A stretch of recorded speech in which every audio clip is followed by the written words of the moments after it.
Um, it looks spookily the same as last year's budget report, apart from one very small difference, which is the proposal not to increase council tax. For those of you who didn't come to the briefing, I'll briefly recap how we went from a position of expecting to do the norm of a £5 increase to no council tax increase. Obviously, something's happened in the meantime.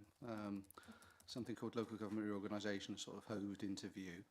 But if I take members to page 13 of the report, page 17 of the pack, I think, that compares what the MTFP assumed we would be getting in terms of government funding compared to what the actuality of the government settlement was.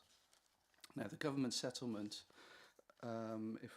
if we look halfway down that page, has given us a funding guarantee grant of nearly 1.2 million when we were expecting zero, because it was only ever a one-off grant, and as Christmas does come more than once now, and it is now what appears to be a sort of semi-permanent grant, and also a new payment called the EPR payments, which are, I'll probably get it wrong, but are the enhanced packaging requirement grant.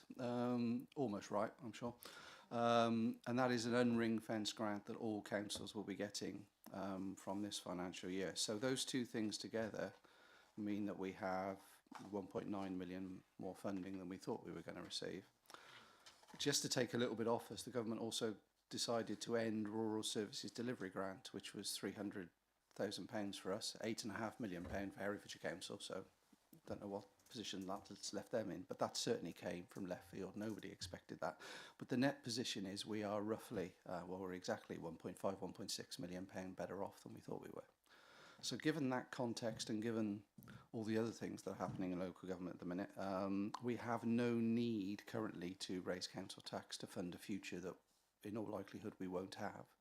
And at the same time, we can still add 1.6 million pound into our reserves to pay for priorities in this financial year. So going from planning for the 5 years to make sure we maintain stable finances to planning for a much shorter period means we no longer need to raise council tax in this financial year, still deliver a balanced budget and still put 1.6 million pound into reserves. So the report goes through loads of other wonderful figures that only accountants love. I think the most telling figure, I think, in the report, if I take you to it once I found it, is on page 25 of the pack, and it's Appendix E. And it really does show where we spend our money. The top line there shows that £12.5 million of our expenditure goes on employees. And there's a line about 7 lines down that says other local authorities.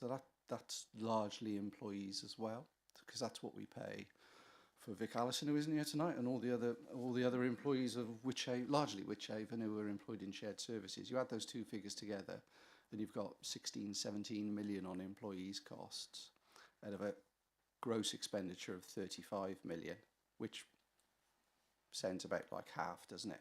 But actually, if you look at that 35 million, 2 million is transfers to earmark reserves. That's that priorities funding I talked about earlier. And 12 million, nearest damn it, is on housing benefit payments. So if you take those two out of 23 million, we spend roughly about 17 million of that is on staff. And that just shows that actually most of what we spend in our budget is pretty much predetermined by the number of staff we employ. And obviously there's quite a bit on vehicles there to keep the depot going and other stuff, but we are very heavy on, obviously, staff costs. But other than that, there's no surprises in the budget. There's a couple of additions, again, staffing-wise for the depot in terms of demand for green waste and the requirement. The increased number of houses means we need more staff to man our refuse rounds. And there's some savings there to balance the budget all around income, largely from our leisure provider in terms of going back to a level of income that we used to have pre-COVID. But there shouldn't be any shocks in the budget, but I'm happy to take any questions.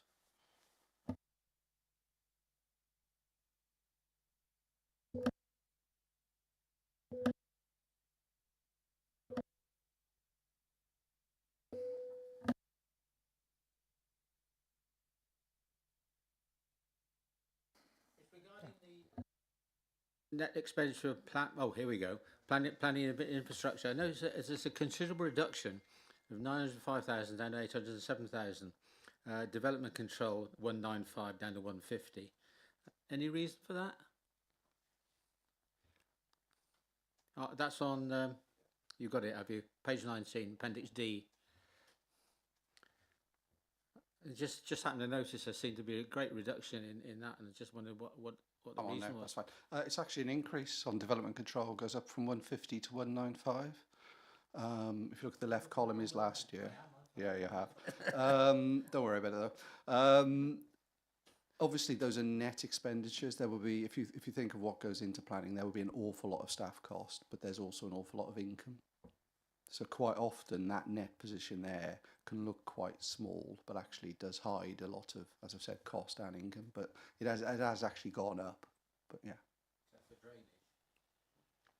Well, drainage stays the same, but that's gone. There will be fluctuations up and down. Every budget will fluctuate up and down between. Sorry, I got the figures the wrong way around. I do apologise.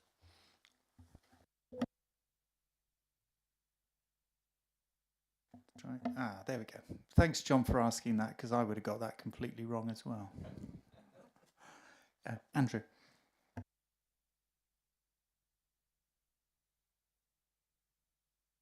Nothing. I think it's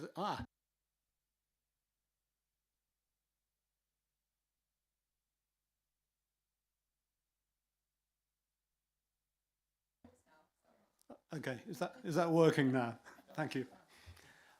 As you say, in between starting this off and your presentation, things have changed, and we've had great focus on reserves, for one thing.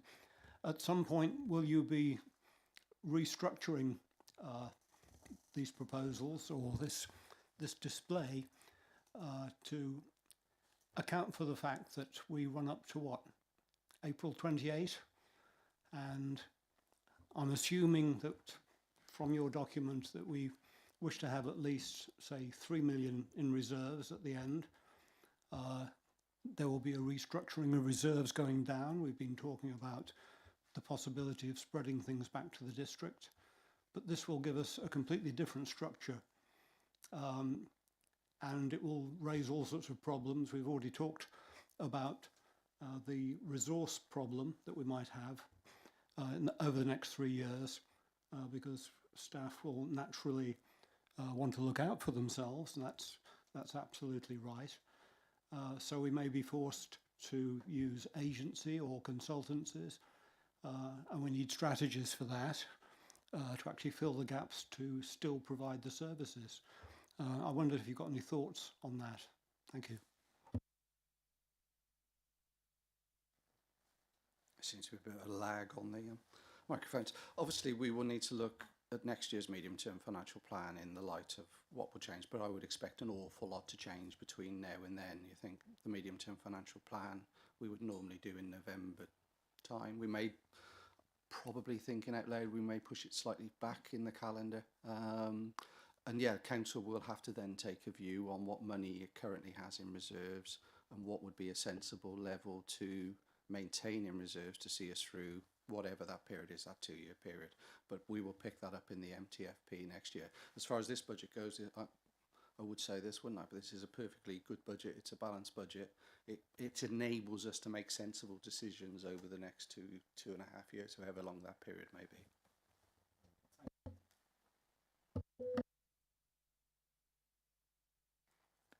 There we go. Is anybody else? Jeremy.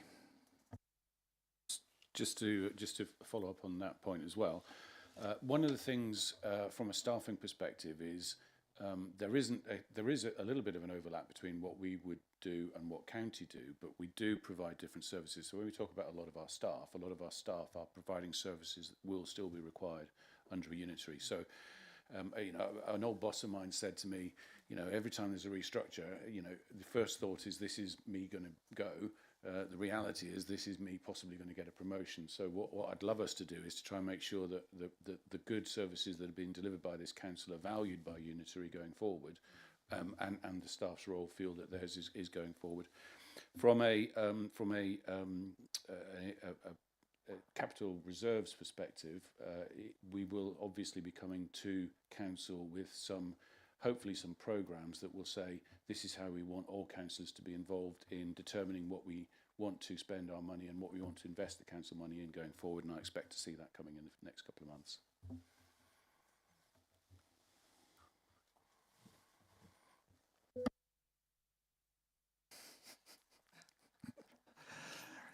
I feel like I'm knocking on somebody's door.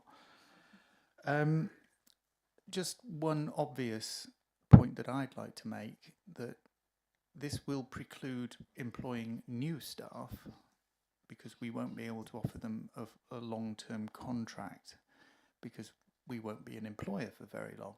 So I think your point about agencies coming in to fill gaps, then there does need to be some thought on that, particularly in relation to some of our statutory services, because if we do start losing key staff for whatever reason, some might just retire anyway, then we will have some gaps which we will need to fill temporarily while we still exist.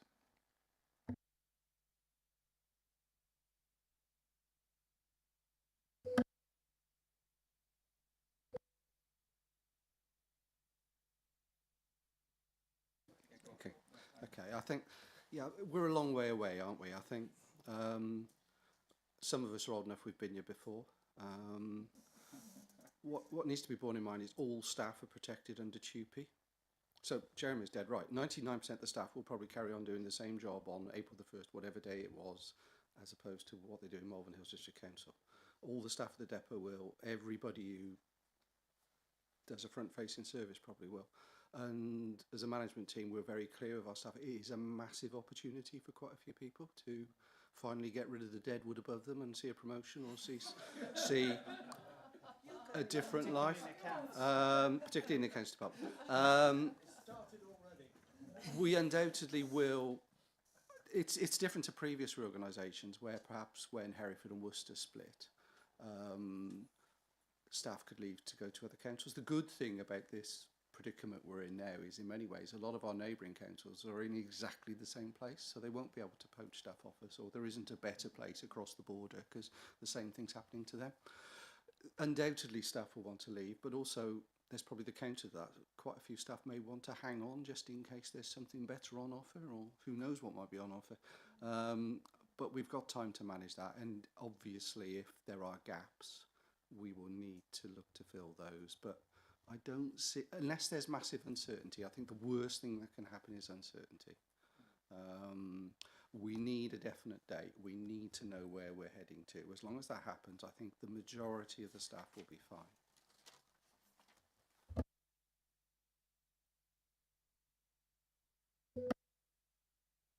Yeah. Right, okay. Sorry. Beverly.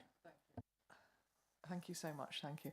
Yeah, just on the situation with staff, if it's a 2P, if it is being 2P'd, if staff are being 2P'd, does that mean there wouldn't be any redundancy arrangement, or what would you anticipate on that front? We are heading off into fancy land now, but basically TUPE, everybody has the right to TUPE. If you transfer to another employer, your job is protected. That doesn't mean you can't be made redundant, though. There will undoubtedly be some redundancies, I'm sure. We're just going from 6 council chief execs or however many there are to 1 or 2 will lead to redundancies. But I personally sat here, and don't hold me to it, I do not see there being a massive raft of redundancies at all, largely because the government has said councils have to pay for this themselves. There will be a finite pot to pay for redundancies, and as Jeremy said, the vast majority of the services will still need to be delivered on day 1 of whatever new council, and the vast majority of the services we provide are services to the public that the county do not provide. And also there will be certain jobs that have to be done to get the new authority ready for April the 1st, 2028, if that's when it is. But there will be an enormous job of bringing services together, changing things post that date. So for that reason as well, I do not see a massive redundancy list or massive change on the 1st of April, whichever year it is.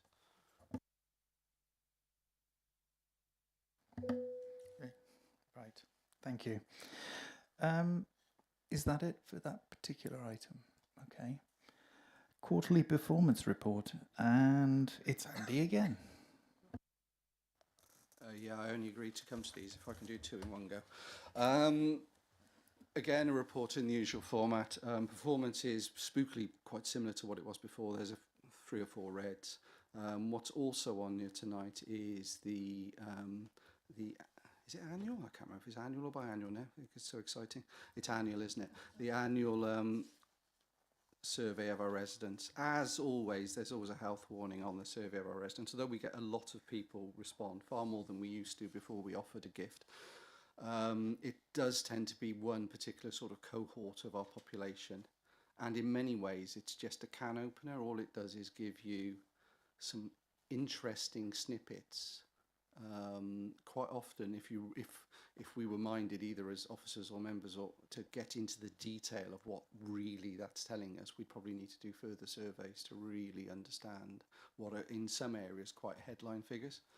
The only other thing to say, I think, is that since every council did particularly well during COVID. For some reason, the public suddenly decided they loved local government employees, and our poll ratings went through the roof. It was like they were clapping for the NHS. They were saying how great we were on surveys. Every council has seen that tail off in the past few years. Malvern, for some reason, carried on doing quite well for a year or two. But we have undoubtedly seen a tail off back to pre-COVID levels of satisfaction, which the report makes clear. But the report also makes clear that actually, if you look at our services, even though they have gone down since COVID, if you compare us, which it does in paragraph 7.6 in the table there, we easily outperform the LGA average on them. But again, happy to take questions. All my colleagues will, if they're technical questions on their areas, they won't be able to hide.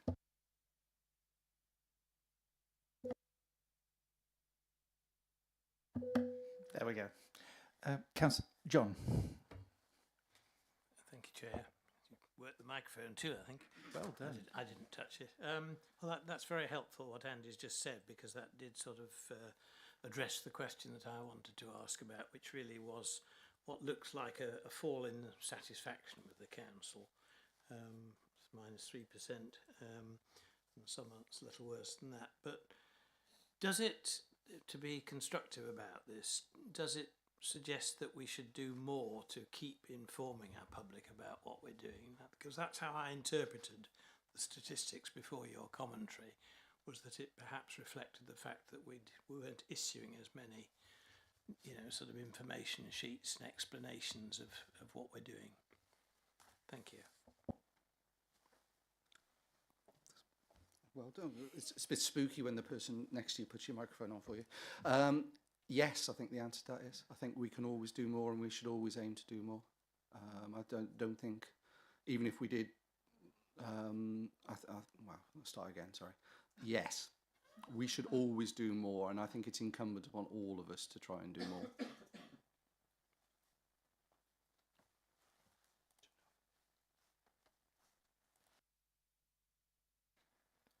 John Michael.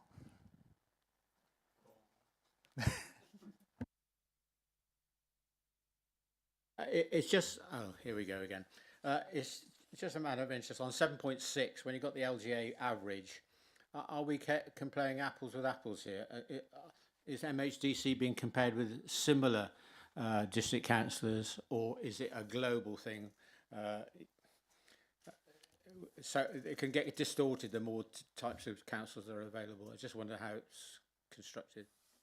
I'm pretty sure that would be a global average. That won't be a sort of family average. But if you look at our basket of family comparator councils, it would include councils like Malden in Essex. Well, I've never even been to Malden in Essex, so I'm not really sure how valuable that is.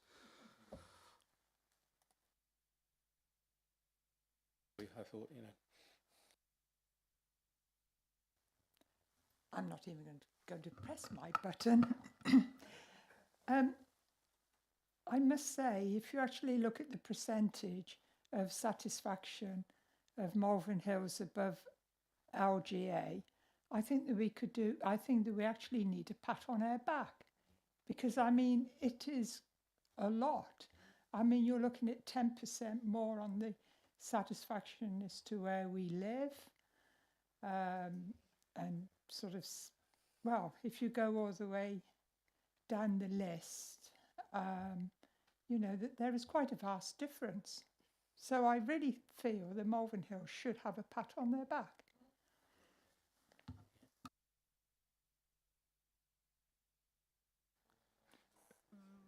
I think that is a fair remark considering the circumstances, definitely. Beverly.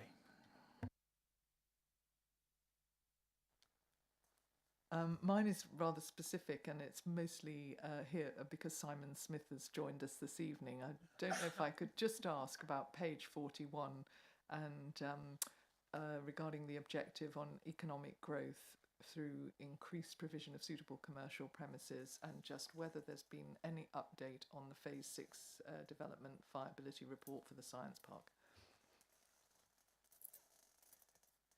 Do I need to turn this on? Is that okay? Yeah. Good. Well, you're slightly stealing my thunder here, Beverly.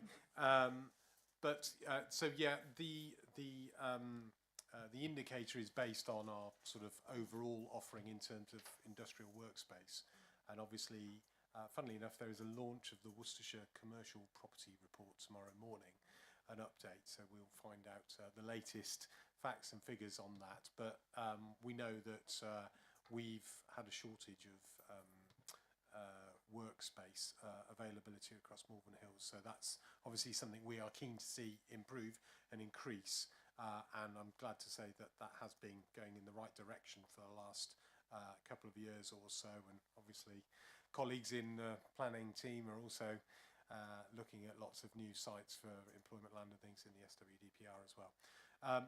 But specifically in terms of Phase 6, so we have Phase 6 is the final plot on the existing Science Park site. There we are looking to try and work out a viable business case to develop that out for further high-tech workspace. There was a viability report undertaken by Avison Young for the Science Park Board about 2.5 years ago now, and there was basically a viability gap of almost £4 million between the cost and what it would generate. Clearly, that's a big amount of money to try and find in circumstances, but there is a review of that being asked for by the board. So Avison Young are going to be asked to look at that again in light of changes to things like construction prices, also in terms of the format of the building, the spec level and all that sort of thing, because we're hearing more and more that you don't just necessarily want very flash offices or highly spec'd offices and lab space. It is also about having storage and things like that. So anyway, long story short, yes, they've asked for the viability report. No, we haven't had it yet. Next board meeting is later this month, so I'm hopeful that we'll see some sort of update then. But whether or not it's completed, I don't know, Beverly. Oh, I can't do. John, again. John. Sorry, I should have asked the two together, shouldn't I? I've just moved on to council wellbeing, which is page 36. And my question here, we've got a red amber. Is this about long-term sickness of a small group of staff, as opposed to not very many more staff having not very long periods of absence? May we know that? And should we be particularly worried? Is there something that we're not doing here that we could do? At the moment, it's particularly down to a small number of staff who have particularly long absences, and obviously they can be very difficult to sort. They quite often end with that person leaving the employment of the council, quite often on ill health grounds. Obviously we're in the middle of cold snivel season, that never helps. As somebody who got deadly man flu 2 weeks ago, it's particularly deadly at this time of year. But all employers suffer that, obviously. But we have district councils tend to have a slightly older workforce than other types of council do. That doesn't help us. And we have quite a large manual workforce at the depot, which again they tend to take more time off than office-based staff do, given the nature of their job. But we have been hit over the past 12 months by a particularly small, difficult group of staff to actually sort their long-term health conditions. Quite often you're waiting for occupational health and then a doctor to, in the case of, we had one lady last week signed off as a tier 1 ill health retirement. Well, that tends to take in excess of 12 months to sort. And you don't need many of those to massively skew your sickness stats. One other thing that came up at our pre-committee meeting and has been mentioned before is enforcement, planning enforcement, and the breakdown of the statistics, in the sense that we have an overall statistic as to how many enforcement cases are actually followed through with action, but we don't know how many are just closed down because they are not considered worthwhile, or ones that are pursued and then do not result in action, i.e. perhaps some pressure is put on the person concerned or the organisation concerned and it's resolved without having to go to action. It would be I think everybody wanted some more information on that to make sure that we are performing well on some of those subtotals. And that was about it, I think. Okay.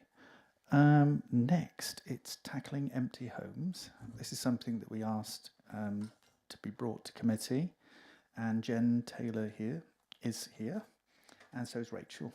Have I pronounced the name right? Not Rachel. It was due to be. We're joined by Laura because Rachel was unable to make this evening for family reasons. So we've got Laura with us. Fair enough. But I believe Councillor Watkins wanted to.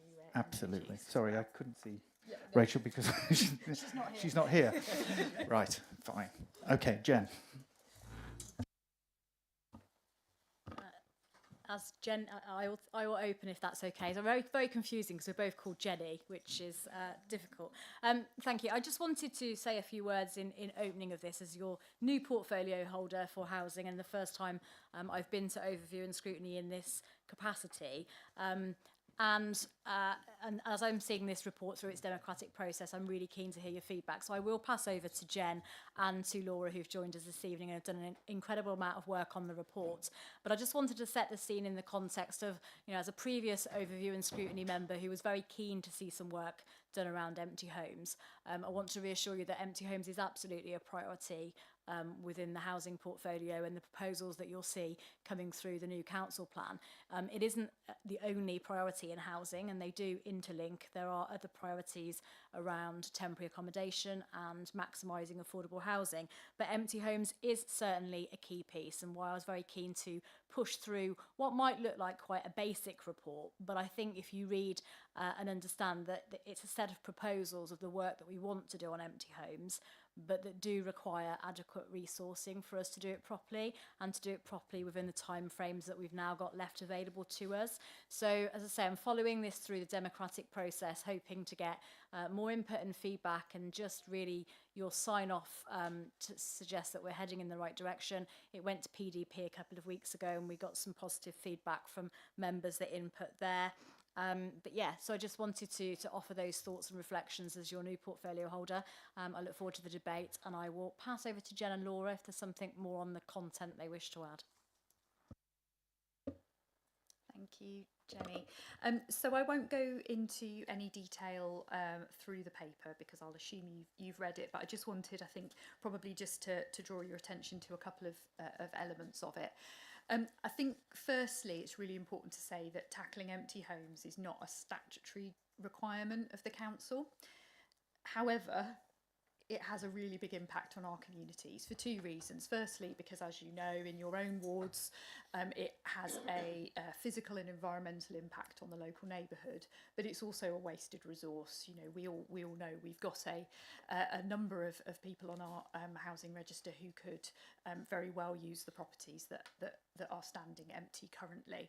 And so whilst we know it's an absolute absolute priority for our communities. The ability to balance that within limited capacity with some of those statutory duties we have, for example, around licensing houses of multiple occupation, or ensuring private rented properties are safe from hazards. It is something that often can fall to the back of the queue.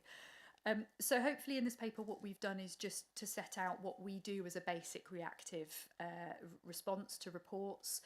So we do respond to reports as they are received. We do basic investigations, and we do make contact with owners. However, the capacity to then take that through to more intensive support and or enforcement to bring those properties back into use is a considerable amount of work. And I have noted, Rachel's noted in the paper, that there is some national kind of noise at the moment through the district council's network about the limitations of the powers that are available to us as local authority to tackle this really key issue. So what we've done is we have taken some learning for some work that we were able to do in Wychavon. Whilst I wouldn't always bring you something that has been done first in Wychavon, I think as Malvern Hills we should absolutely borrow with pride from some work that Laura and the team were able to do to secure funding for a dedicated officer. You'll see in that report that officer, in her first 6 months of post, and that includes all of her induction and training, has managed with direct intervention to bring 7 properties back into use, and that is directly down to her intervention. What I would say, and Laura, you may correct me, is I don't believe she's done any of that with enforcement. I think that's all been working, informal action, which I think is really important, because that time and capacity allows us to work proactively in what are often very complex and sensitive situations of people who may have inherited a property, people who simply don't know what they should be doing with that property.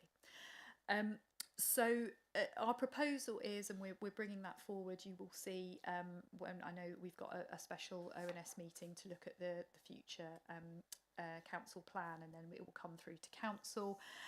You will see that we've made reference to wanting to put more emphasis and more capacity, dedicated capacity, learning from elsewhere, but really delivering for Malvern residents. I know that in the pre-meet there was some discussion around registered providers' properties. Laura, I know we had a conversation earlier this morning. I don't know whether there's anything you want to add regarding registered provider properties, because clearly those numbers that you've got there under 3.4 are all tenures, so those will be privately owned and those owned by social rented. But Laura, I don't know whether there was anything you wanted just to add, whether you want to use that.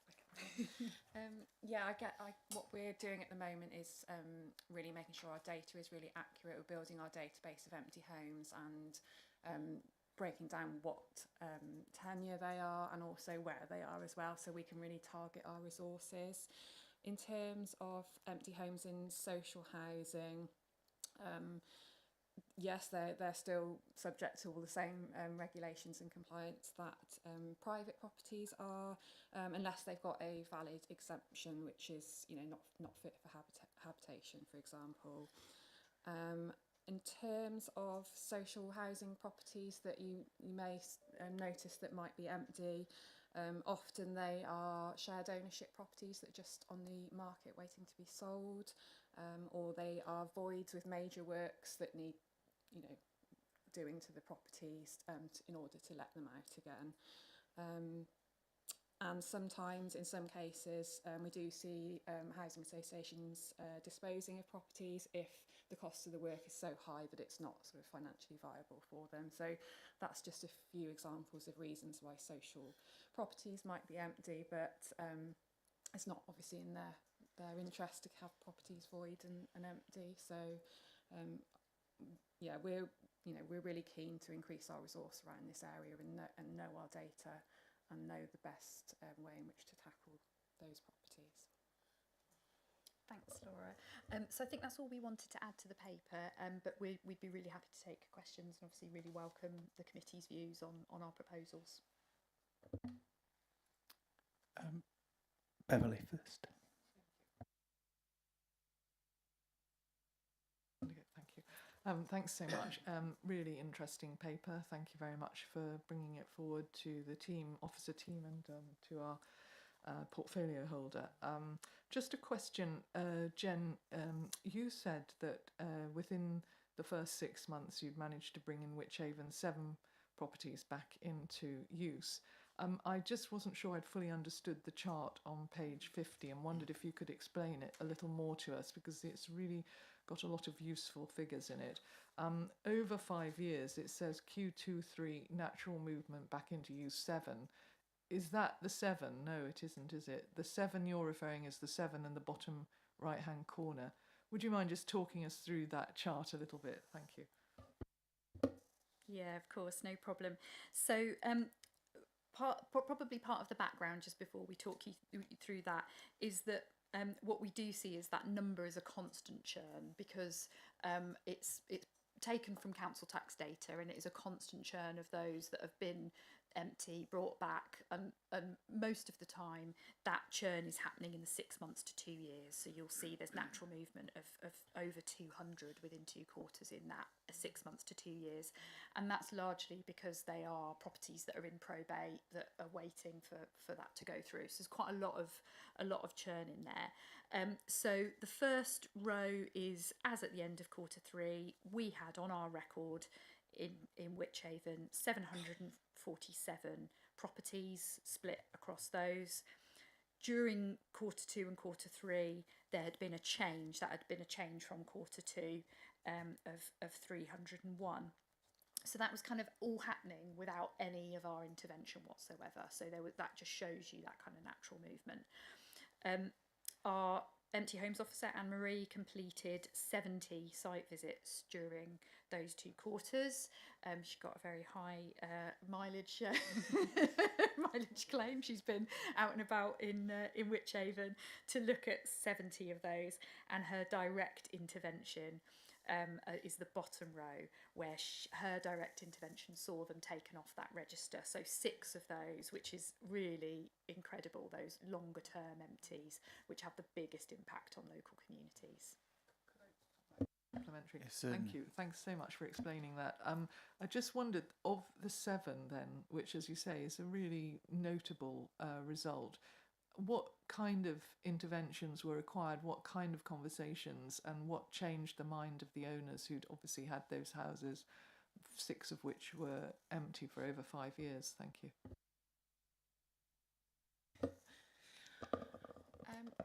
So in some of the cases, I mean, I haven't got all of the detail completely to hand because that's Anne-Marie's casework, but often what she's seeing is people sometimes just need someone to talk to about the options that they have, the incentives that we might be able to offer, but also talking them through what formal enforcement we might be likely minded to take should they not be bringing it back in for residency. So it has, whilst in some cases we would of course take formal enforcement action, we haven't had to for these properties because of a range of different options.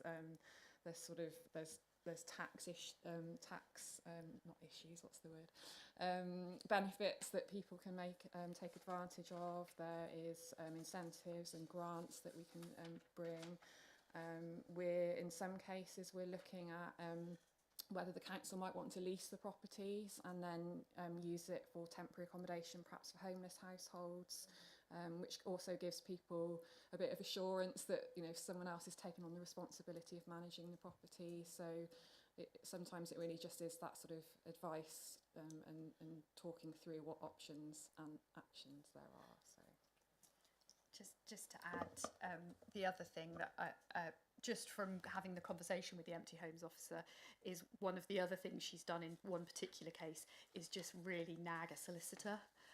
So actually being the person that can nag the solicitor to get the sale moving, because it's been sitting empty for a long time, it's sort of low down on the conveyancing pile of to do. So she's been able to be really on it. So even simple things like that, I've actually just taken some ownership and getting on with it.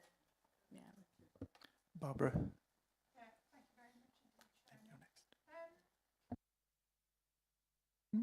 My microphone's on, thank you. can I ask Jen? The biggest, like the deterrent, in my opinion, for empty homes is the council tax.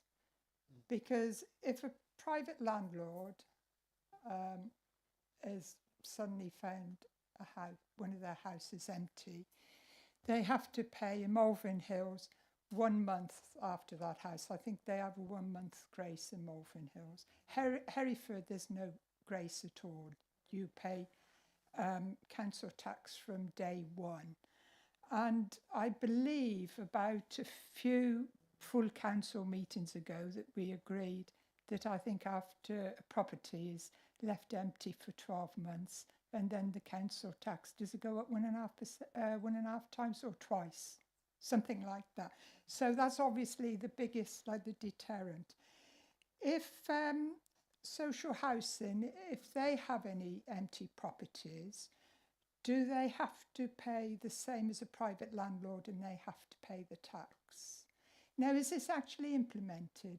Because on this graph on page 50, there's obviously been 66 empty houses, which has been over 5 years. Have they been paying council tax the whole of that time?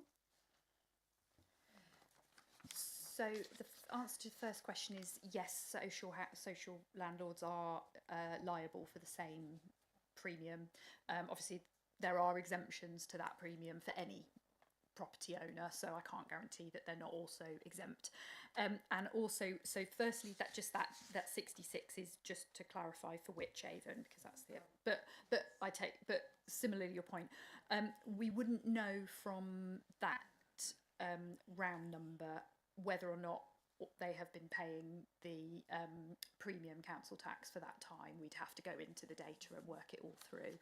One of the things, though, that I think will be a benefit and has been a benefit with having an empty homes officer in Wychavon has been the ability to work very closely with the council tax team to ensure, for example, that exemptions are reviewed on a regular basis.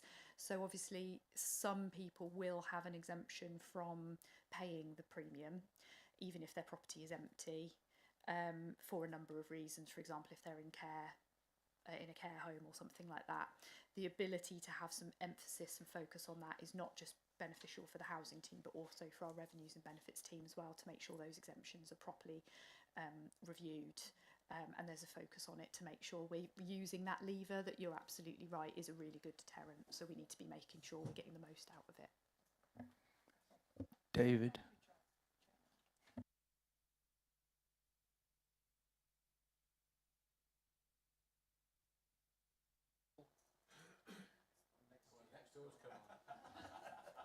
Hello.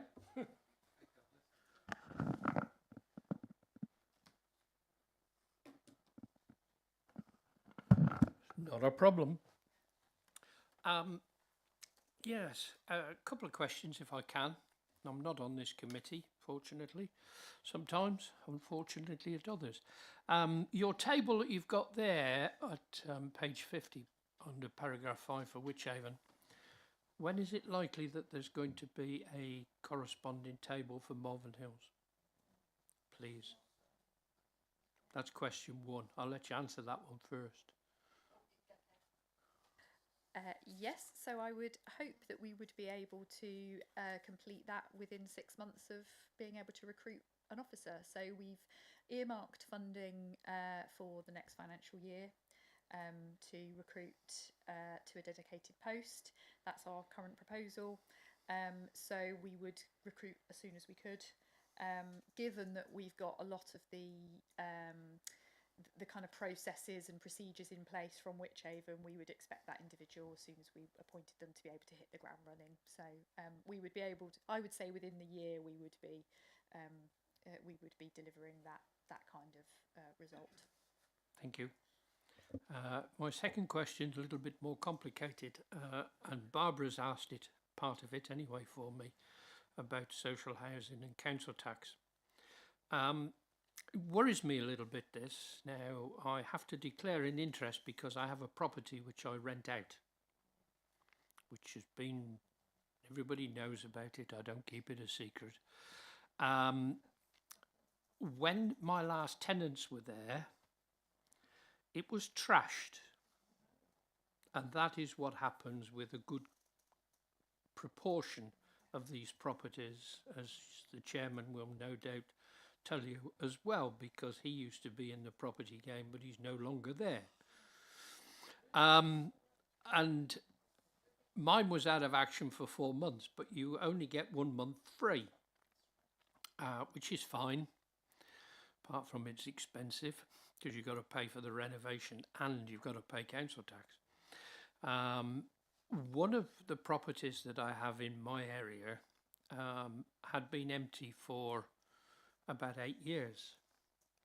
And then it was eventually sold under probate.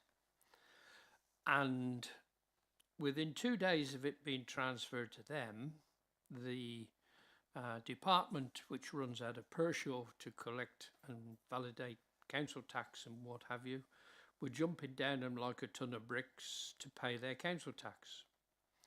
And there was no walls on the inside. There was only half a roof on it. And it took them nearly 12 months to get an exemption and what have you. Has that anything to do with you, or does that come under a different department? You're probably going to say it's a different department. But if it happens again, Jen, we've got somebody now we can talk to. Sorry. No, Councillor Harrison, I'm afraid I'm going to tell you it's a revenues and benefits issue. But what I would say is that being able to have that conversation and the expertise within the organisation to support the council tax team around some of those issues and what's an appropriate exemption, how we can make sure that we're working as proactively as possible to have houses in use, because that's what we want ultimately. Yes, we want to make sure that people are paying a premium if they are leaving them empty, but actually we want them in use, and that's the priority, isn't it? Ideally we would see this as being a benefit across the council, not just to the housing service, but to support the Revs and Bens team as well with the empty homes issue. Good, thank you very much. Yes, Cynthia.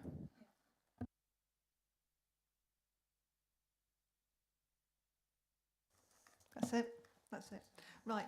I was going to ask Laura what kind of enforcement action you have to take sometimes, and whether, in fact, people like Platform kind of try to fight against it.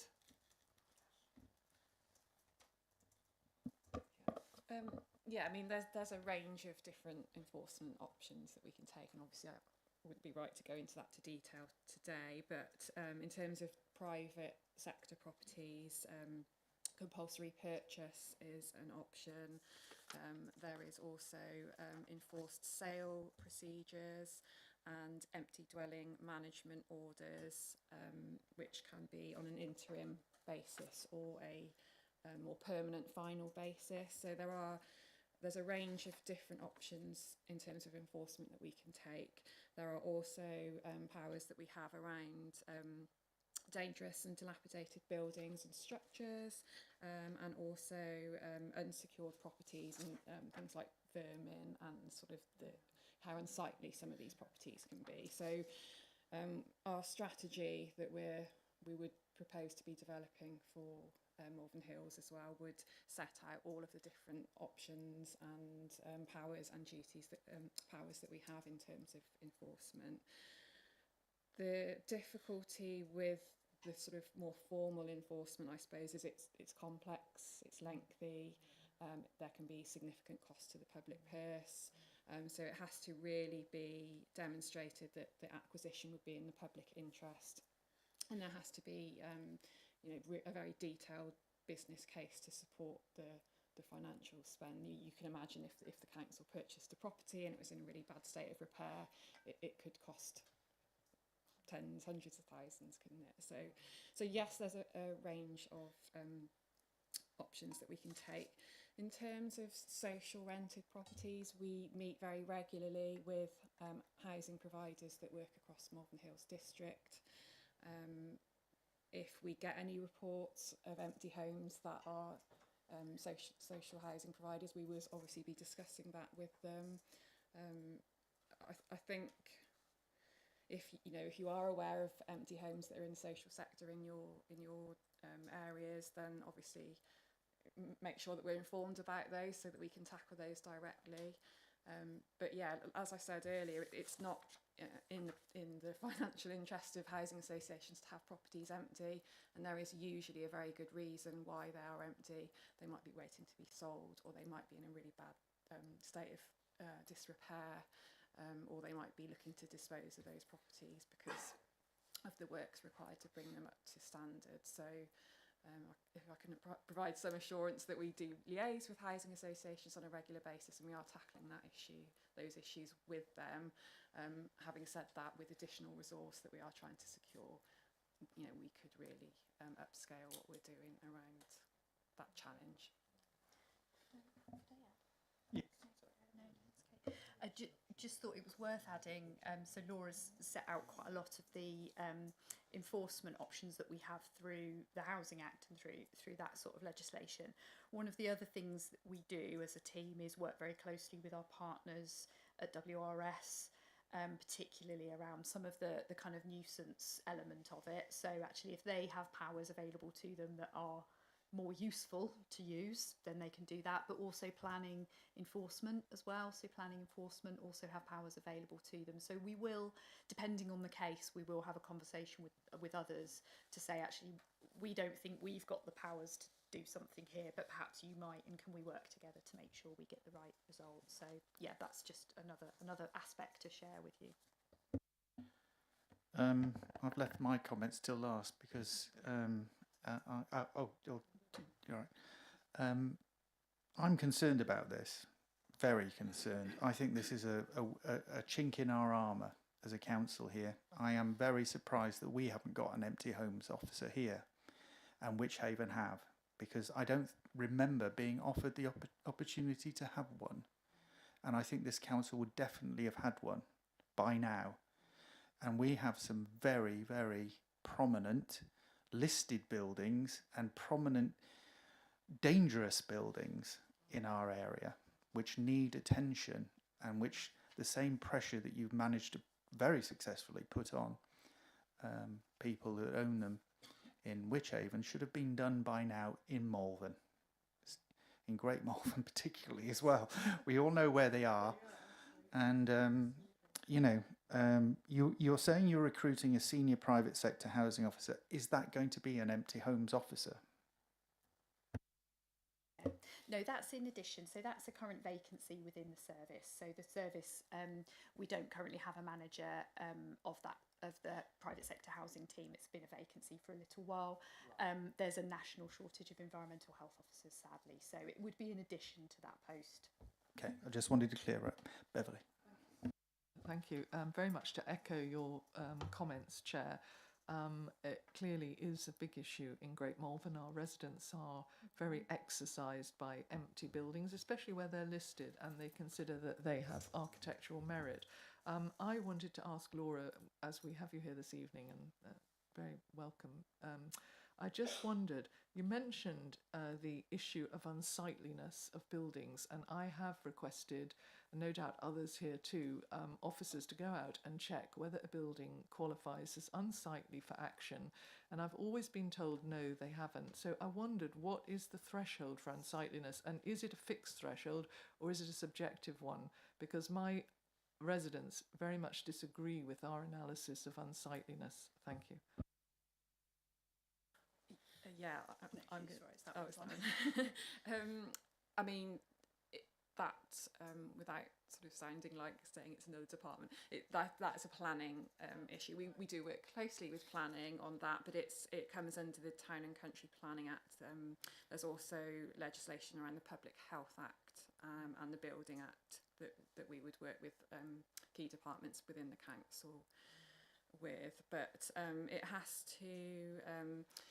to be demonstrated that it's really adversely affecting the residents in the local area, so that a case would need to be sort of put forward in terms of how much of an issue it's causing to local residents. So yes, certainly. Given that it has, I mean, I think my residents would very strongly feel that these buildings are adversely affecting their interests, and also there are health and safety aspects when young people get into those sites and maybe go up external fire escapes and are in danger of falling down and so forth. But what action could we take? And is this in the category of super expensive, or, you know, why do we, to my knowledge anyway, which could easily be flawed, not seem to take any action?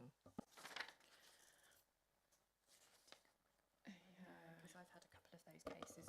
So it is primarily, so there are a number of things that can happen. Laura's absolutely right. The kind of the action that we can take, the enforcement action we can take around unsightliness is a planning enforcement. So we obviously can't answer as to why they would or wouldn't make a judgment, but bar is quite high. So I have had conversations on a number of cases with planning enforcement colleagues where, to me as a non-planner, I would say, oh well, it's unsightly, that's having an impact on the local community, and actually they don't feel that that legally they would be able to make the case for that. So I think there is a challenge there. Other things you talk about, risk of antisocial behaviour and entry, for example, we can take action around ordering a property to be boarded up, or we can board a property up and put a charge on the property, but we would always do those things on a case-by-case basis. So we would always want, in the first instance, the owner to take responsibility for those things, but we have got tools and powers available to us to do that if required. So again, that's another area where it's not just housing legislation that this falls into, it's also antisocial behaviour legislation, that kind of thing. John? Well, just a rider to all this, really. A bit of good news. West Malvern, Simon will know about this one. There's been a house on, and I've raised it I don't know how many times in this council. What can we do about it? It's an empty house. It was a self-build. It put a for sale board up today, so something might happen. I think it's about number 200 and odd number, but there you are. Thank you. John Michael? So, talking about unsightliness, what about untidy gardens, etc., even when they're occupied, or is that just a WRS responsibility? Yes, you have answered the question. Yes, WRS responsibility, but again, quite a difficult bar to meet. Right. During our pre-meeting, we talked about one property, which we're not going to mention now because this is a public forum and it's not fair on the owners. 20 years it's been derelict. It's a listed building. It's on the risk register. Nothing has been done. I just wanted to throw that into the room. It is time for this to be taken much more seriously, because we are building houses on greenfield sites, and yet we've got buildings that have been vacant for 20 years, which could have 11 flats in them, if I understand it correctly, with the planning permission. There is no reason why we couldn't have bought that and done it ourselves if we needed to by now. The 1985 Act gave us the power to do that. I think financial constraints have come into this rather than common sense in a lot of ways, and we really, I think that there isn't anybody in this room that doesn't want some of these buildings to be brought back into use, and please take that away with you tonight. Okay, thank you. Right, is that it? Right. Economic development. And we have a gentleman there at the end who's been waiting. Thanks, Jen. Thank you.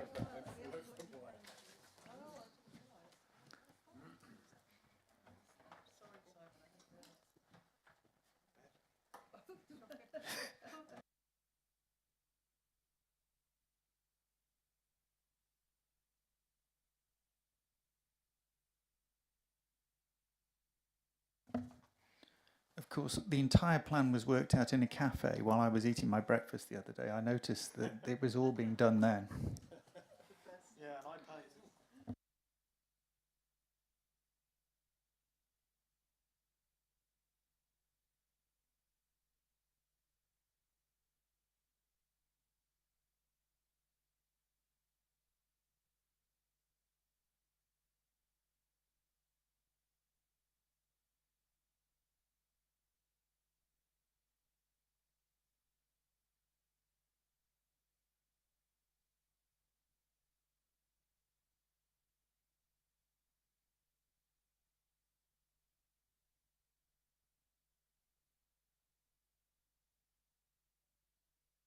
welcome. My name's Simon Smith. I'm Head of Economic Development here at Malvern Hills. That's who I am. Even got a little nameplate here for me as well. I was asked, I think, previously on the forward plan to come along and talk to overview and scrutiny with regards to the economic vision that was adopted back in 23, and also to update with regards actions around our town plans. So that's what we're here. We've got a presentation that hopefully will provide some information and reassurance of our work in this area. So I'm going to just very quickly just explain who the economic development team are, just in case any of you are not familiar with all of the individuals involved. We'll cover very briefly some of the economic challenges that we face as a district, the economic vision that set out how we were going to tackle that, and the ambition, the 6 ambitions. And that also, one of the ambitions is around towns, so that will also cover off our town plan activity as well, and then obviously opportunity for questions at the end. So just initially, economic development team, you've got Ian and myself here tonight, but just some of the other members of the team. Elspeth is a shared resource with Wychavon, looking after primarily our UK Shared Prosperity and REP programme, so she's actually 12 hours a week from Malvern Hills, but there you go. Victoria, many of you will know, our tourism lead, all things visitor economy. Rebecca Probert, our town centre support officer. Rebecca is leaving us at the end of this month and will be replaced by Alex Powell, who is the lady on the bottom right.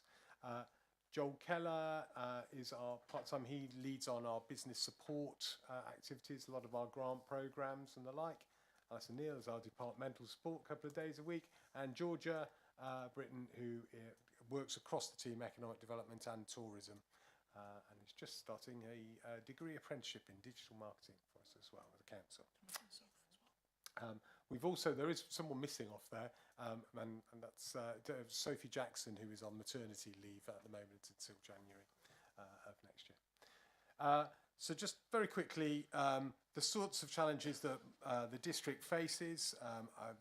Some of you will have encountered these discussions in the past, but our economic growth has been below average. Obviously, pandemic didn't help that out, but it was by more than the average. We have ongoing challenges around recruitment and retention, particularly around technical sorts of skills areas. That's a very common complaint from our business community. We have an older population, so arguably a slightly smaller workforce, and we do have a bit of a challenge holding on to our skilled younger people. There is an element that they all like to disappear and then come back when they want to settle down, which is no bad thing, but we do still have that challenge. We've got productivity is growing, but you know it is below the UK average. We'd like it to be higher. UK average they want to push up as well, so you know, this is a common issue. Transport and digital or mobile infrastructure, we'd like to see some further investment on all of those things. I mean, the Southern Link Road has been fantastic, but it just kind of pushes the problems to other places. So we'd like to see more. Portfolio of employment sites, we touched on that very briefly earlier. We have historically been quite slow, if you like, in terms of bringing forward additional employment sites, and we had, for a long period, didn't have a huge amount of new development, and that eventually starts to stymie local business growth. Changing shopping habits, I mean, we could debate this all night, I'm sure, just on its own, but obviously the impact that that's having on our town centres. We'll talk a lot about our town centres, and personally I think we're holding up okay. So and there's a lot of work that's going into that, but we'll discuss. We've got some key sectors there: our IT, cyber, sort of heritage. Clearly, things like agriculture are very key in a rural district such as our own. Plus, we've also got sort of high-value manufacturing. Again, a lot of that is down to the heritage of the area, and tourism. I mean, that's a really important part of our economy. And again, back to the town centres and things like that. You know, a lot of the vitality in our town centres will be driven by tourism. And clearly, effects of climate change, how we can grow that low carbon economy, and how we can make our businesses more sustainable, energy efficient, etc. So those are the sorts of background challenges to the economic vision. So the economic vision went to exec and was adopted September 23. There's the vision. I won't reread it, but there you go. That was what was agreed, and it is covering things like high growth, our key sectors, clean technologies, looking after our town centres, things around tourism, and obviously trying to provide quality jobs and keep talent locally. Underneath that sit 6 ambitions, which again I'll go through slide by slide, so and give you a little bit of update in terms of our activity and how we're doing in terms of those key targets that were referenced in the economic vision paper. So each of the 6 ambitions covering a different theme topic, and then there are some headline targets that were included in the vision document. So the first one, ambition 1, so increasing pay and productivity by helping existing new businesses find the skills and the property they need to thrive. So it's about creating the conditions to help them grow. What are the things that we as a district council have been involved in terms of trying to help the business community of Malvern Hills? There's some examples at the front end here. Forgive me, ZX LiDAR do get a couple of mentions in here. I do have a particular fondness for that because we almost lost them. They're a really good low carbon business. They provide wind speed measurement systems. It came out of Kinetic years ago. It's a really good local story. They've invested really significantly in Malvern in a new headquarter building that's also one of the most environmentally friendly commercial buildings you would find in Worcestershire. But there are lots of other projects we've been involved in. We've got an exciting haulage repair depot at Blackmore Park that's recently been completed. We've got the completion of Broomhall Business Park. I know David keeps a very close eye on that for us, but all of the units are completed. 5 are occupied, the other 2 are on the market, but there's a lot of additional industrial space in the patch, and that's very good for us. And to accommodate, actually most of those businesses have moved in from around wider Worcestershire, and good for our business rates revenue as well. We've got things like extensions at Malvern Panalytical, a new business park being marketed at Holly Green on the outskirts of Upton. They're telling us that they're seeing very encouraging levels of interest there. We've got extensions of warehousing at Lucart, which is the big toilet roll factory down Blackmore Park, but they need even more space because toilet rolls, the ones that they get in are enormous and come on the back of a lorry. And we've also got completion Causeway Park, which is an extension to Upton Industrial Estate, just been completed as well. So there's lots of sort of development that we've been involved in, working with the businesses to try and help get those things in place to keep them here and keep them growing or attract them in. We've also got some other things that we are more direct, we have a bit of interest in as a council, Park Farm at Blackmore. So there's some discussions going on there with agents about how they could promote that land for us to try and generate development interest. We talked about phase 6 at Malvern Hill Science Park. We're looking at the viability again of that, whether or not we can get it closer to a project that will stand up, especially with a couple of local interested parties. Reserve Matters application on the tech park, so we've got a big planning application waiting there that basically will provide a lot of new technology business space. And also we've got plot development at Tenbury Business Park as well. That's almost all gone now. I think the final plot, there's an application in for the final plot. Someone's building another speculative unit there because the other ones have gone well. So all of that is starting to move. And then on the flip side of it, it's more around skills and what we can do from a skills perspective. We support the Skills Boost programme, which I'm hoping some of you will be aware of, but that's providing support, financial support to help pay or part pay for the costs of upskilling the existing workforce. So if someone wants to grow and they need to invest in their staff, they can get financial support towards doing that. It only started in April, so short lead time. They're working really hard. 90 so far. Actually, by the end, I mean, these are figures up to the end of December. So I'm hoping that'll be nigh on double that by the time they get to March, because that's really built up ahead of steam over the last few months. We also do a lot of work around providing our own grants for apprentices, bursaries for apprentices as well. We provide support through the UK SPF programme for Worcestershire careers. There was a roadshow today for employers in terms of promoting apprenticeships, and we also support the Worcestershire Apprenticeship Programme. They go visit the schools. They're trying to encourage people to consider apprenticeships, not just go straight to university, all of those things, trying to embed them in the local business community and try and get them the right sort of skills to support our businesses. So the key sort of targets from that are on here. Probably not. Well, yeah, hopefully you can see it because it's a nice big screen for you. So the first one was about workplace pay. So when we started this process, we were actually quite a chunk below the Worcestershire average in terms of workplace pay here in Malvern Hills.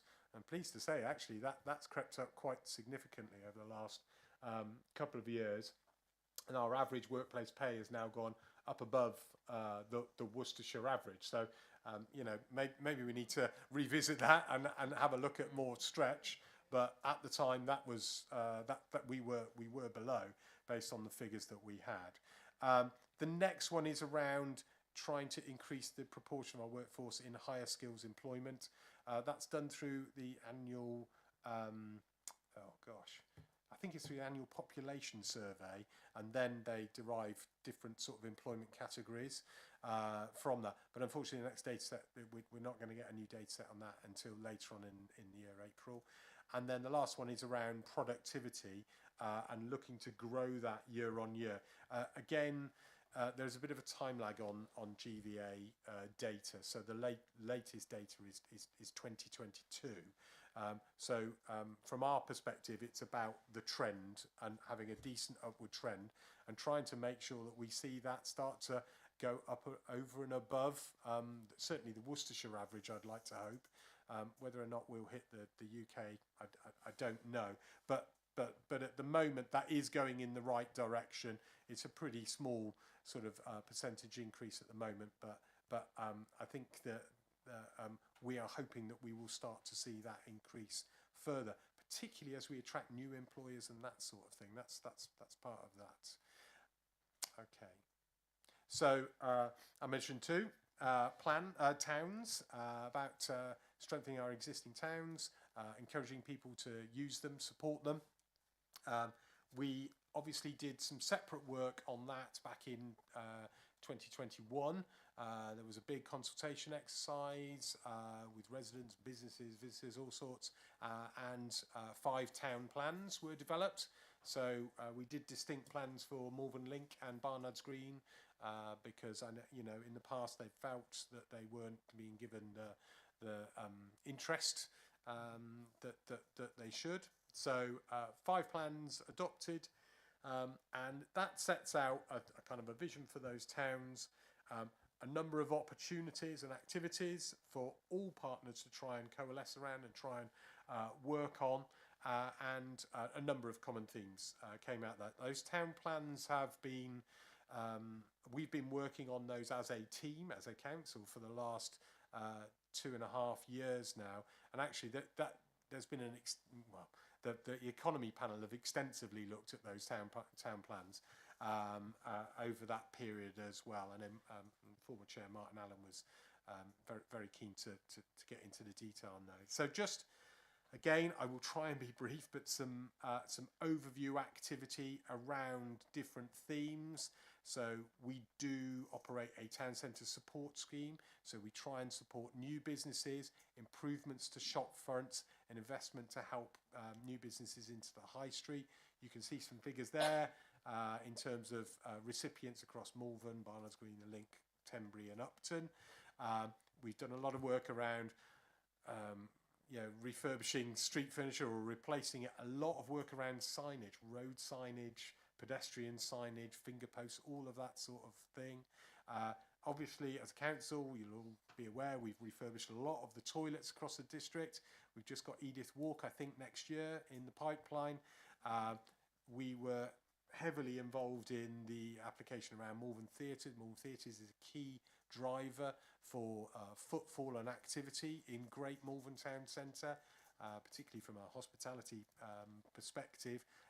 But we're heavily involved in that, and that's obviously working its way through. We should see some work on that later this year. We are looking at improvements in terms of the public realm at Edith Walk and Church Street, primarily around crossing points, about trying to make them feel more pedestrian friendly and safer. So we've done some initial sort of concept designs, and we've got some broad costings on that.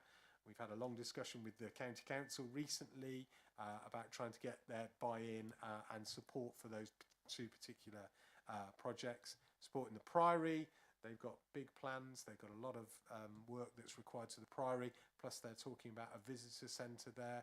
There's opportunities for a key asset in the town. Much more could be made of that as a visitor attraction. We've done a lot around flood recovery, both last year and more recently, and then other things around promotion or linkages with key businesses. Transport and accessibility, signage review, sorry, I've touched on that already, in our own car parks and highways, etc.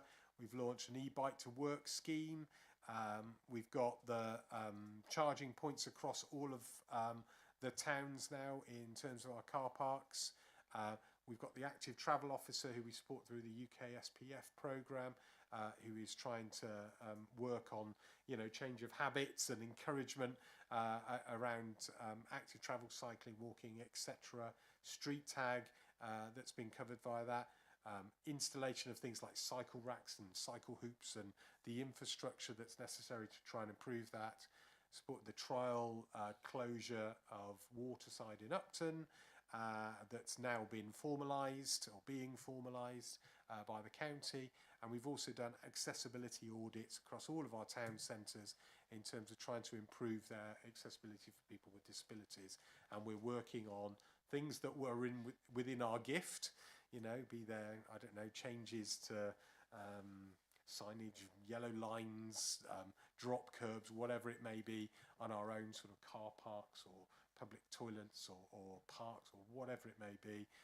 But equally, we've also got a very, very long list that we are trying to follow up with the County Council in terms of incremental improvements around highways. Promotion and tourism. We do things, we've designed town centre maps. Hopefully you've seen those dotted about the council and other places. We've done flags and gateway flags and lamppost stuff. We've done promotional videos. We do campaigns.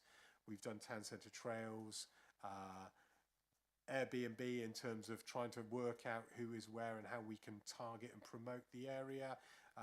Working with local arts groups around arts trails, around the On Plein Air arts competition in Malvern, about certain facilities improving their facilities. That one particularly, the Bridge Hotel, around the river frontage, but they've also improved their offer there. They've got a sort of indoor darts and games and that sort of thing through our rural fund, I know. Promotional screens in Tenbury. We do social media pages, and we've established some in Upton around that to promote Upton. And we obviously do a lot more now in terms of regular traders meeting and liaison with them. And finally, lots of events that we support across the towns. There's just a handful there: the children's storytelling, markets, Malvern Rocks.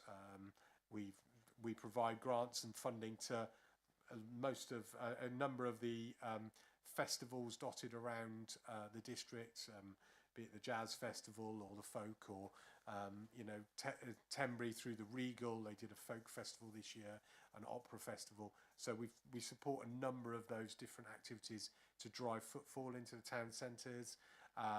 supported the Regal there with projection equipment and screens through the Rural Fund, walking guides, talked about the grants, Sunshine Festival. We did a lot of promotion and trying to help the businesses engage, the businesses in Upton engage with the Sunshine Festival, having free stalls and that sort of thing, or promotional opportunities. Fundraising for the lights and things in Upton, and we're also trying to work and support some improvements and basically preservation works at Tenbury Wells Round Market. Sorry, Barbara, did you want to ask something? No. There are many things that I have not mentioned. I'm sorry. Yeah, Because there's a that lot. was quite a big. We'll be here a long time, but yes, through the Rural Fund again, we supported the pavilion in Martley. So they've now got a fabulous new sports facility, but also a community facility, come bar venue for Martley, which I know is missing its pub. So yeah, and we've done 30 similar related schemes through the Rural Fund. So yeah, there are lots. Apologies, we are not going to be able to cover everything. Otherwise, genuinely, could be a long time. So it's to give a flavour. Apologies.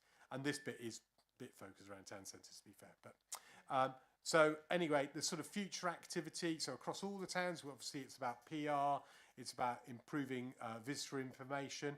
We are looking at bike share, the Beryl bike thing. We've got a conversation going on. You'll all be aware that Worcester have done that.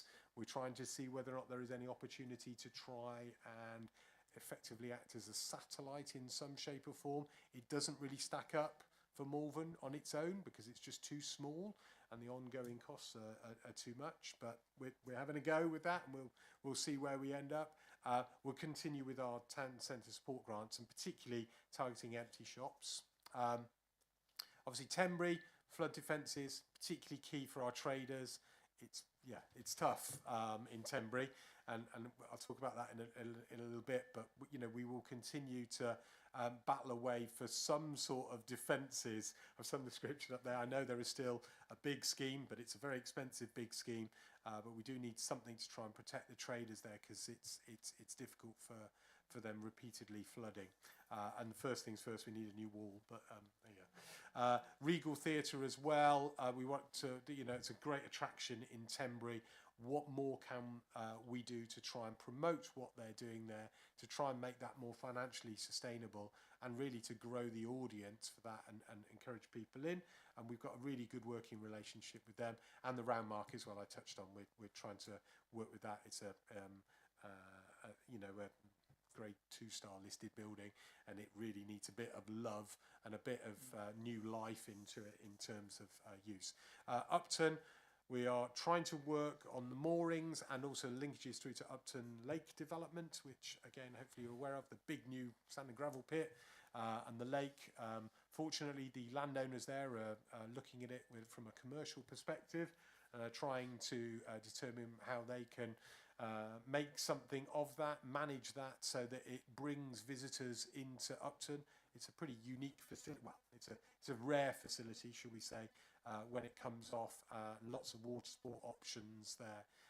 So obviously we're working with them, and hopefully we'll see some planning coming through from them in fairly near future.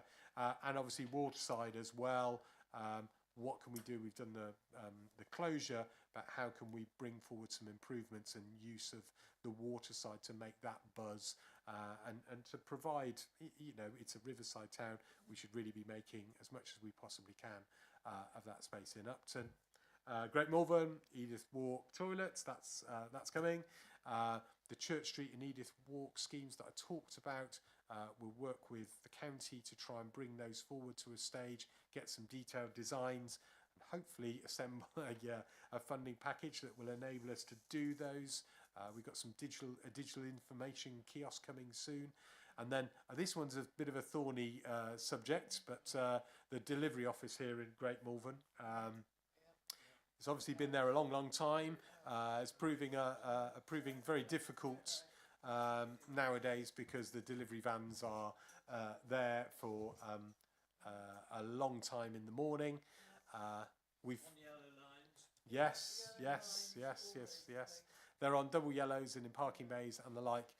They do have a certain amount of cover on parking on double yellow lines because they're a sort of universal service provider, and so therefore we do have to. We are trying to work with them. We're trying to encourage them in terms of not parking on residential roads overnight. We are looking at the taxi bays at the top there to see whether or not they can be redesignated into parking bays during the day, because that would then enable them to use them without getting ticketed and take them away from the double yellows. It's a little bit convoluted, but we are attempting to try and find something of a solution there. But ultimately, if we could relocate them to a more sensible modern unit on the edge of town, that would seem to be a good long-term solution.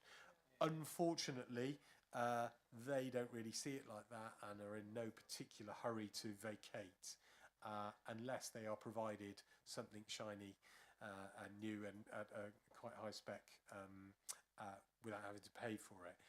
Again, we are lobbying there, and we have gone via the MP and are trying to go in at a more senior level to try and get it up the priority scale. But that's an ongoing piece of work. And then, Malvern Link, we've got things like more enhancements at Victoria Park. Obviously, the Town Council are down there now, which is great.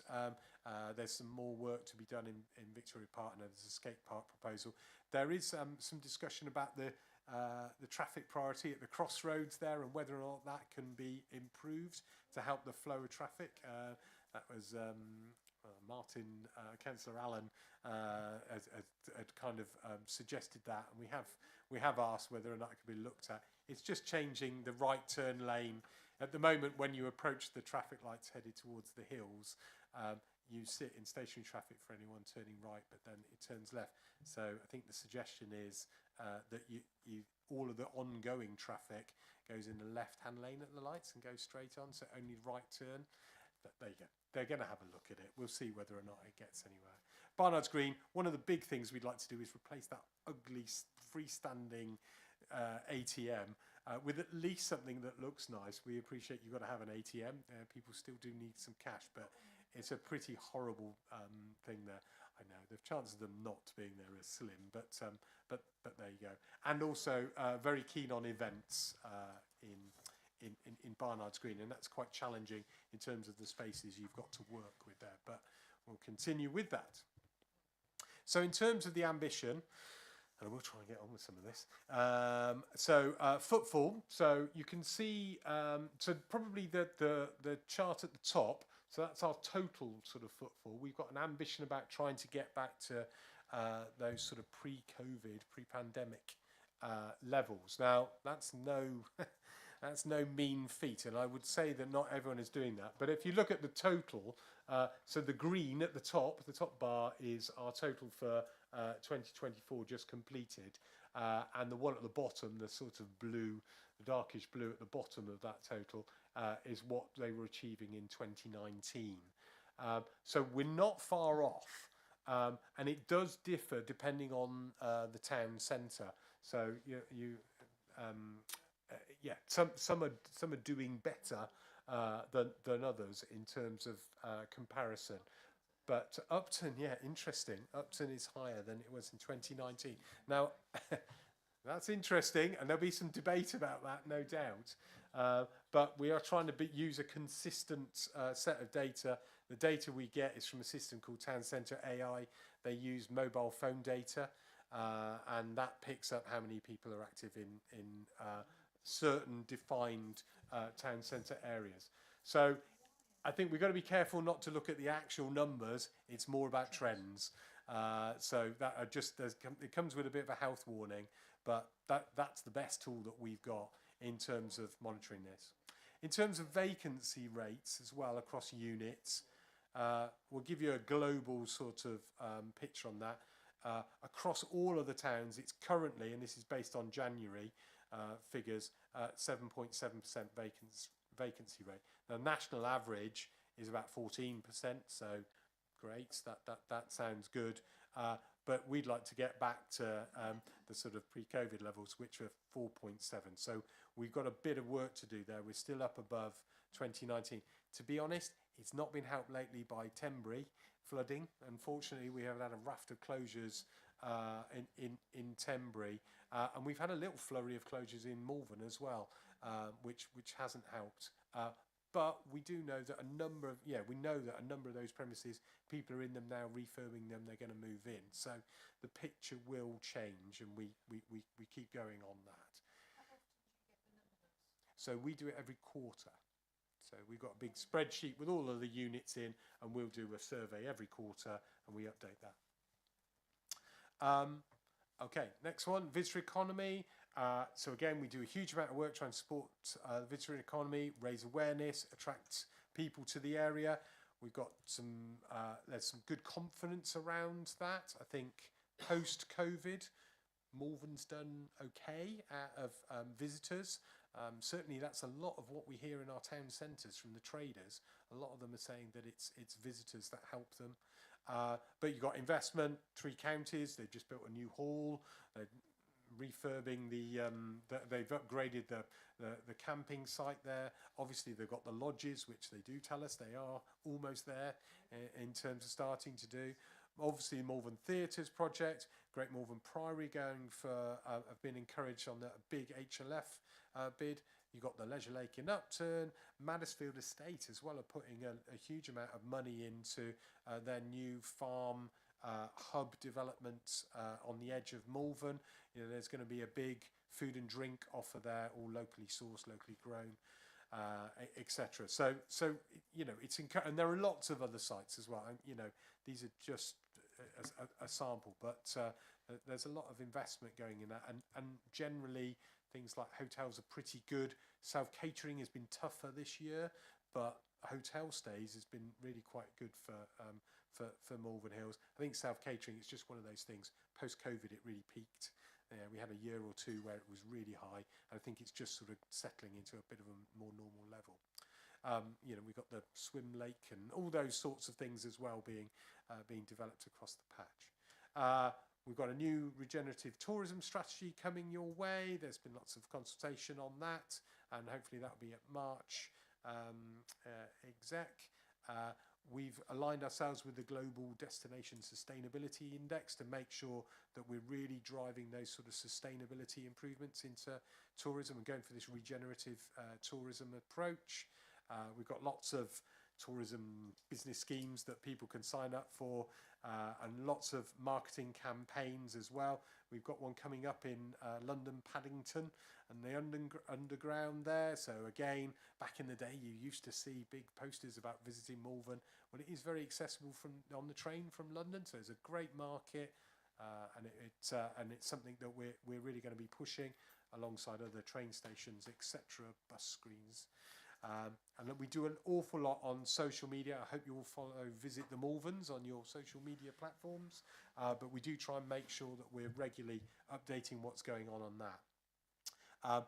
In terms of our headline targets, trying to increase the value of the visitor economy, we do an annual visitor economic impact assessment. The latest is 2023 because you have to wait for the figures, but that is increasing. Yeah, we're 186 million in 2023, so it has gone up substantially since 2019. So, and I think that's probably reflected in what we hear. Increased employment in the sector as well. That's also increased, very similar sort of figures, 31% increase there. And we're up to about 3,800 people employed in that wider tourism sector across the Malvern Hills district. Then we get into clean growth, encouraging our energy efficiency sustainability across businesses. We've got our Net Zero Clean Growth Grant Programme as part of UK SPF. We've got the Malvern Greener Places Award, and I mentioned ZX LiDAR again. We promote workplace charging schemes. We funded EV charging points as part of our green tourism scheme. We've got the e-bike hire and the bike to work scheme. The tourism strategy again has got a lot of sustainability in it, and obviously the work that we're doing via active travel across the council. And we've also got these green tourism business memberships free that we are just promoting. And on this, our targets are around trying to encourage private sector investment in low carbon technology. At the moment, all we've really got to go on is the grants that we support and what that generates in terms of leveraging in match funding. We're about £250,000 at the moment of that private sector investment through those grant programs. We need to do more to understand who else is investing in low carbon technology, and at the moment we haven't really found a decent way of capturing that. We're hoping that more of that will come through the net zero program. Quite a lot of what they do is decarbonisation reviews and energy efficiency plans, so we're hoping to be able to capture more data on what businesses are putting in terms of investing into low carbon technology in their business. And then the other thing in which we aligned with the LEP on was about trying to increase renewables, renewable electricity generation. So it was 5%, but the LEP have just reported that that's now up to 14% of local demand to Worcestershire. So again, you know, we set that target early. I think that we probably need to look at that again and consider whether or not there's a bit more of a stretch on that moving forward. We're getting there, honestly. Clusters, high growth, innovative businesses. We support the Growth Hub service, so that's your one-stop shop advice to any business, any sector, wherever they're located. We obviously support the Beta Den, which is a technology accelerator, so trying to identify great ideas, trying to give them, hothouse them, trying to develop them and commercialise their technology, trying to embed them in local area as best we can. And that program's actually won Best Technology Accelerator in the UK twice now. So it's a really good program, but it's quite small numbers for the cohort, but they are trying to broaden it out now so that more people can get involved in that. And you know, that's one for the future. Hopefully some of those businesses will be real winners for us in the future. We also support other things, Malvern Festival of Innovation, the High Growth Forum, which I can't really claim for myself, that Councillor Nielsen has been pushing that particular forum for a couple of years or so now. Malvern Technology Network, those sorts of things. And we also, you know, we've supported provision of things like co-working space at Bloom Space. They've now got 90 people working out of there, 90 members. So that's really positive. That's, you know, it took a while, but that's been a really positive thing. So our targets around that, increasing workspace available for that particular sector on the science part, well, that all really revolves around phase 6. So our focus is on, you know, what can we do to get phase 6 developed.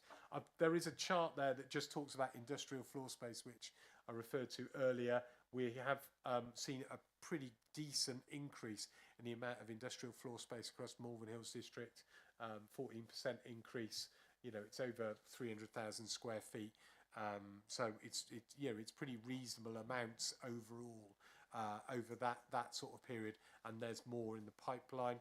And then in terms of targeted business support, well, I've listed that on the previous slide, so nothing further to say on that. And then our last ambition is around labour shortages and addressing work and barriers to work and training. So we support Careers Worcestershire.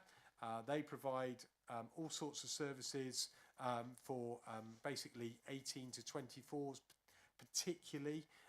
They do weekly drop-ins at various places, and they also provide a lot of the careers advice and mentoring that's required to try and help people get into employment or training, you know, particularly where NEETs and that sort of area.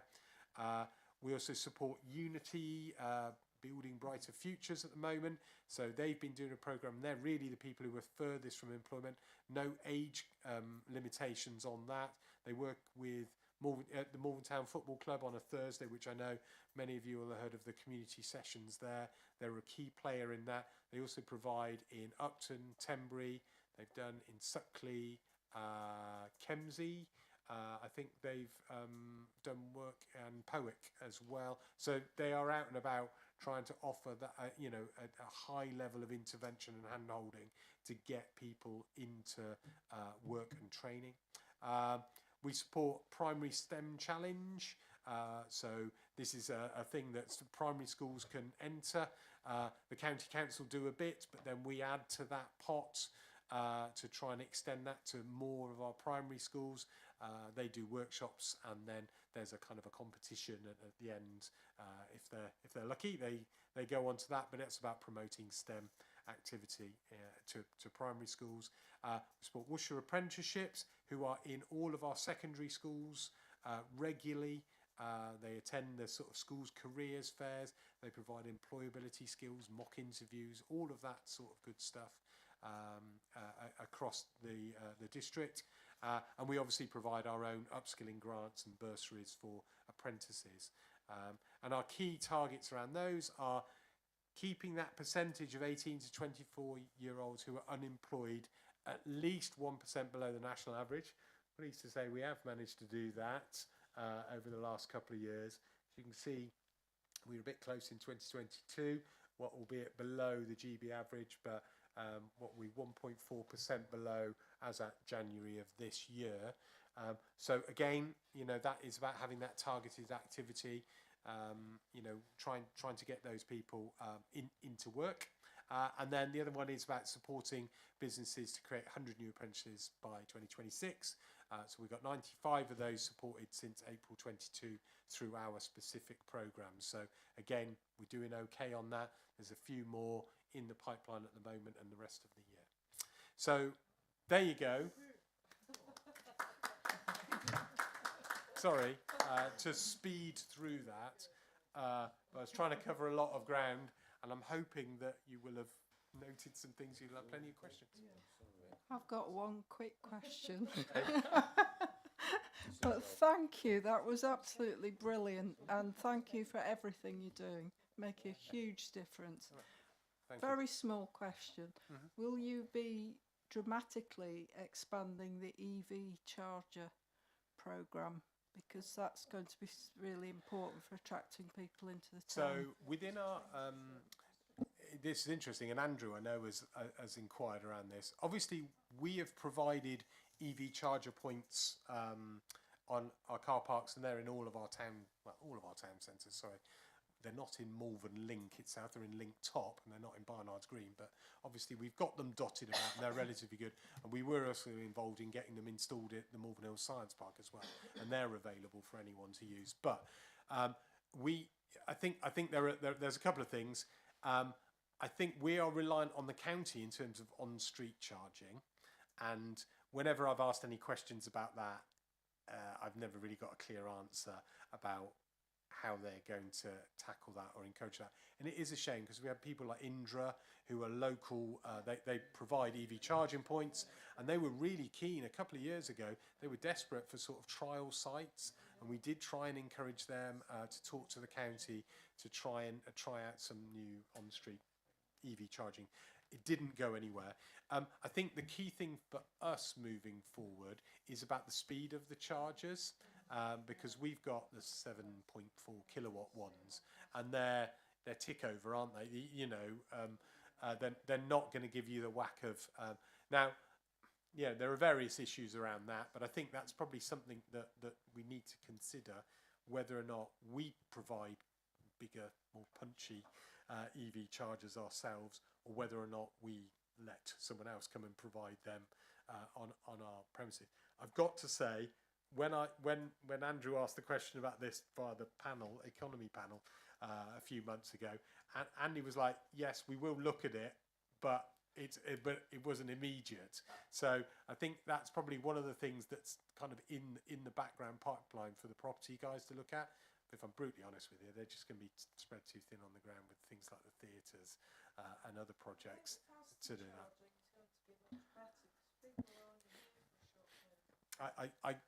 I agree entirely. No. If you're a visitor, I mean, again, we understand that. I mean, if someone's driven here for a couple of hours to visit, they probably want to whack a fair bit of power back into it. but there's a decision to be made there. But that's kind of something that sits with the property guys in terms of deciding what the right model might be for us. So yeah, I hope so. I can assure you And that it's in Destination Zero as well. I can assure you that the owner, being the owner of a larger kilowatt car, you wouldn't use those charges because you'd have to take 12 hours to charge your car up. Cynthia. Yes, I heard on the news today that they're going to, for apprenticeships, they're going to relax the English and Maths GCSE results.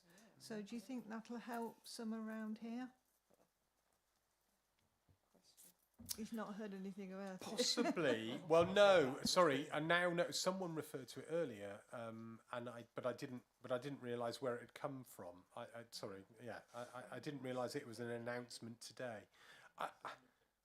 I don't know. I genuinely don't know if that's a major barrier to people taking up the apprenticeships as it stands. But I mean, from my perspective, it's about trying to encourage more apprenticeship opportunities within the businesses. I feel that there are more people looking for apprenticeships now. I mean, people will do the math about going to university and the debt that they're going to incur. But what can we do to get more opportunities in our local businesses provided as apprenticeships? And I think, if I'm honest with you, it also feels to me like the businesses are getting more into that idea as well. It depends on the level of the apprenticeship, I'm sure, and I would have thought that they can probably wrap around quite a lot of support around English and maths and things like that, even as part of an apprenticeship framework. So, that sounds like a reasonable idea if it helps get more people in, but as long as they've still got support to get to that basic level that the business needs. Because the last thing we want is people coming in, taking up the apprenticeships, and then them not being good enough to deliver what the businesses want. We want the businesses to have a good experience, to employ those people and keep them in the business and the area long term. Beverly. Thank you. I have two questions, if I may. And one is a follow-on on the apprenticeships. You mentioned Worcestershire apprenticeships and linking and visiting all the schools. I just wondered the quality of their links with employers, because employers are always saying, they don't know how to find apprentices. So is that circle closed, do you think? Well, the roadshow today was an opportunity for employers to go and meet Worcestershire apprenticeships and hear about the support that's available. So Paul from Charles Fareham was there. There was some guy from Tanglewood down on the Science Park there. Someone from Community Action. So they're trying to get out and promote the fact that they offer that sort of advice and guidance. I mean, I think realistically, from our perspective, if anyone is showing any interest in that, or even if they're just having problems with their own recruitment or retention, we should be trying to encourage them to talk to Worcestershire apprenticeships about the opportunities that might exist. And it might just be worth trying. You never know. I mean, if you get the right apprentice, it's gold dust, isn't it, really? And if you can keep them interested in the business and grow your own, that's what we're after. I've got lots of material here, actually, if you want any flyers or anything like that, a whole bag full. Sorry, I've just got a follow-up. It's not related to apprenticeships, but I'd love some material, thank you. I just, conscious of our cycling officer and wondering if they're inputting into the LC WIP process in any great detail, and also if you could update us on the bike share, which you mentioned. Sounds rather interesting. So the LC WIP, we are awaiting, so the county have commissioned Jacobs to deliver the local cycling walking infrastructure plans for the various town centres. We've not seen one yet. I think there was an initial sort of conversation back in August or something like that. It was a long time ago. But I've not seen anything concrete since. Sorry. No, I think the county were in this very room at the previous meeting presenting on the LC whips, and I think their line was it September time this year? They were looking at the Morven LC whips. In response to your question, yeah, our officer will ensure that they're engaged in the county's deliberations. Yeah, bike share. I haven't got an awful lot more to say other than obviously we looked at bike share to try and work out whether or not it was possible to bring that Malvern in some shape or form, or broader. But that it's fine. You can go out and buy the bikes, but it's a different thing to then manage them, and that means making sure that they're repaired, maintained. They don't all end up in one location or in a hedgerow down the road or whatever. And there are huge resource implications for that. Now, with the best will in the world, it's not going to be me who's going to go and shuffle bikes around parking bays. So there was never really a proposal that would seem to work at the right scale. But Worcester City were just about doing it. I mean, they've spent £600,000 introducing it at Worcester. They've got 225 bikes, I think.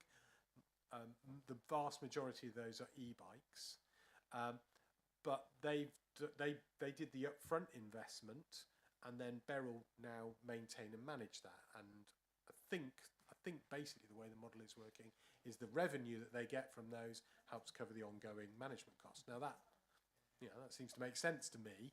And apparently when they did that, they did sort of say, well, if it goes well here, then we might look at other and satellite off that. So they've got two men in a van and one man in a van who drives around, and he could perhaps go further afield and help to maintain that.